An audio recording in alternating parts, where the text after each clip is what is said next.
Hello guys, welcome back to my channel.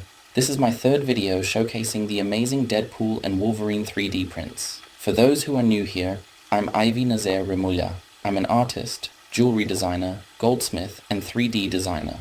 You might be wondering about my business. Well, I specialize in jewelry manufacturing. I grew up in a family of jewelers, so this craft is in my blood. However, I'm starting from scratch with brand new equipment, after losing everything during the pandemic. I've got a new 3D printer, casting machine, polishing machine, electroplating setup, and more.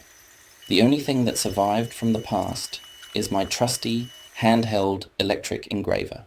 As I work on setting up my jewelry manufacturing business, I'll be sharing our journey right here on our YouTube channel and website. We're also offering 3D printing services for custom cake toppers, featuring superheroes and princesses, figures and sculptures, bobblehead gift items with oversized heads of your loved ones, and of course 3D printed jewelry items ready for casting. Now, let's get to the main attraction, our 3D prints of Deadpool and Wolverine. Deadpool stands at about 21 centimeter tall, while Wolverine is exactly 20 centimeter. These figures are sold separately, but if you want both, we'll adjust them so that they match perfectly, with the tops of their heads aligning despite Wolverine's extended ear tail. Thank you so much for watching and supporting me. Starting a company from scratch is never easy, but your support means the world to me. See you in the next video.